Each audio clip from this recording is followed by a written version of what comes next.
Hello everyone, channel पे आपका फिर से स्वागत है। आप सबको पता है कि इंडिया एक फास्ट पेस इकोनॉमी है जिसमें फाइनेंशियल प्लानिंग और वेल्थ मैनेजमेंट एक इंडिस्पेंसिबल पार्ट बन चुके हैं हमारे लाइफस्टाइल्स का।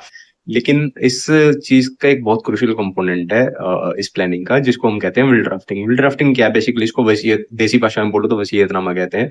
और एक वेल प्रिपेयर्ड विल एक पावरफुल टूल है जो आपकी फैमिली को सिक्योर करता है, उसका फ्यूचर सिक्योर करता है और ये इंश्योर करता है कि आपकी जो वेल्थ है या फिर एसेट्स हैं वो आपकी फैमिली में प्रॉपरली डिस्ट्रीब्यूट हो।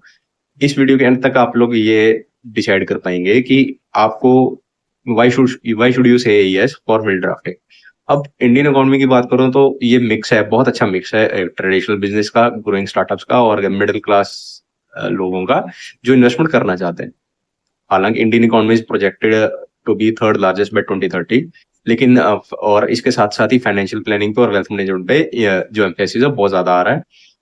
लेकिन जो सबसे बड़ी एस्पेक्ट फाइनेंशियल प्लानिंग के लिए इग्नोर की जाती है, दैट इज विल ड्राफ्टिंग।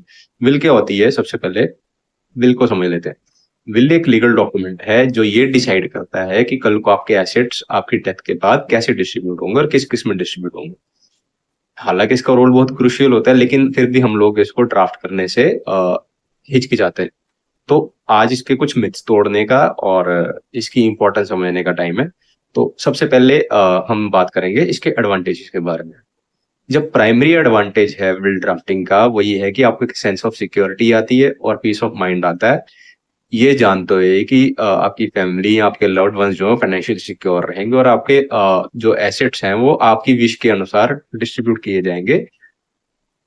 इसके साथ साथ ही आपको सेंस ऑफ कंट्रोल देती है और इवन बियॉन्ड आपकी लाइफ के बाद भी, मतलब जिंदगी के साथ भी, जिंदगी के बाद भी, सॉर्ट ऑफ ऐसी फीलिंग, बट आपके पूरे एसेट्स को लेके।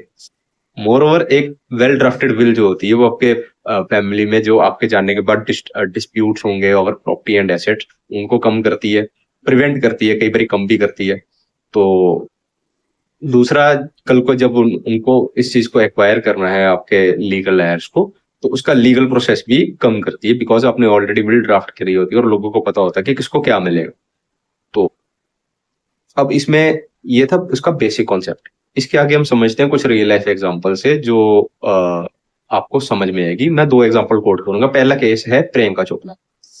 प्रियंका चोपड़ा हम सबको पता है कि एक जानी मानी हस्ती है बॉलीवुड और हॉलीवुड की। वो क्लासिक एग्जांपल है कि किसी सेलिब्रिटी को अगर फाइनेंशियल प्लानिंग करनी चाहिए तो विल प्लानिंग सबसे क्रूशियल चीज है।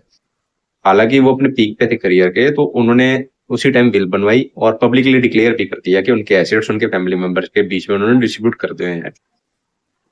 एक विल ड्राफ्ट करके उन्होंने इंश्योर किया कि इनकी वेल्थ कैसे सिक्योर डिस्ट्रीब्यूट की जाएगी उनके बाद। और ऑन द कॉन्ट्रेरी एक दूसरी इशू एग्जांपल जो मैं स्टेट करूंगा वो है बजाज ऑटो का डिस्प्यूट। ये एक स्टॉक रिकमेंडेशन नहीं है, जस्ट एक एग्जांपल कोट कर रहा हूँ। केस और राहुल बजाज, ठीक है। अब उसमें क्या है कि अगर आपकी विल क्लियर ना हो तो उसके बाद क्या हो सकता है। अब फॉर इसमें हम इसलिए बात कर रहे हैं कि राहुल बजाज की डेथ के बाद उनके दो बेटे राजीव और शेखर एक लंबी लीगल बैटल लड़े ताकि उनके एसेट्स प्रॉपरली उनमें डिस्ट्रीब्यूट हो सके।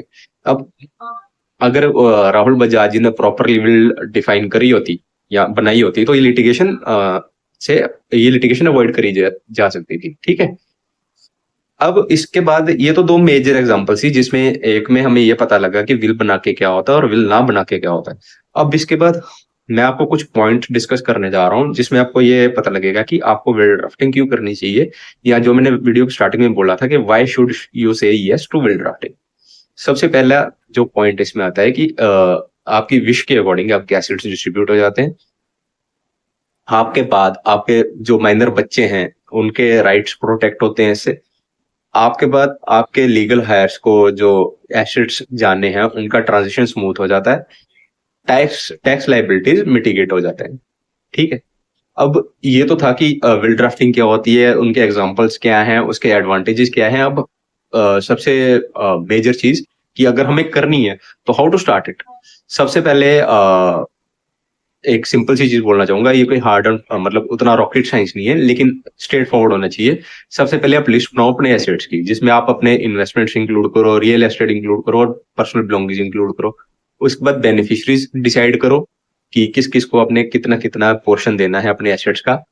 और उसके बाद एक लीगल एक्सपर्ट को कंसल्ट करो या फाइनेंशियल एडवाइजर को कंसल्ट करो कि सो दैट कि आप ये इंश्योर कर सको कि जो आपने विल बनाई है वो लीगली साउंड है और जितने भी कंप्लायंस इश्यूज हैं उसमें वो उनको मीट करती है कि नहीं करती है। इंडिया में अभी रिसेंट टाइम्स में जो ऑनलाइन विल ड्राफ्टिंग सर्विसेज हैं वो बहुत ज्यादा फेमस हो रही हैं। ये प्रोसेस को सिंप्लीफाई करती है, आपको लीगल एक्सपर्टीज प्रोवाइड करती है at the click of a button. और लेकिन उस ये सब अगर आप ऑनलाइन कुछ भी कर रहे हो उस प्लेटफॉर्म की क्रेडिबिलिटी चेक कर लेना कोई भी नया स्टेप लेने से पहले, otherwise do consult a financial adviser और लीगल एक्सपर्ट। कंक्लूजन में मैं ये कह सकता हूँ कि विल ड्राफ्टिंग कोई गलत काम नहीं है, rather it's a significant step ताकि आप अपनी फाइनेंशियल प्लानिंग और वेल्थ मैनेजमेंट कंप्लीट कर सको। ये है इट्स अबाउट क्रिएटिंग लेगेसी ताकि आपके जो प्यारे हैं जिनसे आप प्यार करते हो उनको वो आपको विशेष भी देते रहे और इवन आफ्टर योर डेथ आपको रिस्पेक्ट भी उसी हिसाब से मिले। विल ड्राफ्टिंग इंडिया में अभी उतनी ज्यादा फेमस नहीं है तो अंडर प्रैक्टिस करी जाती है, और लेकिन फाइनेंशियली अवेयरनेस जैसे जैसे बढ़ रही है लोगों को इसके इम्प्लीकेशन समझ में आ रहे हैं, तो होप आई होप कि this trend will change. So let's break the taboo and say yes to will drafting. Thank you very much, have a great day, stay tuned for more such informative videos. Thank you very much.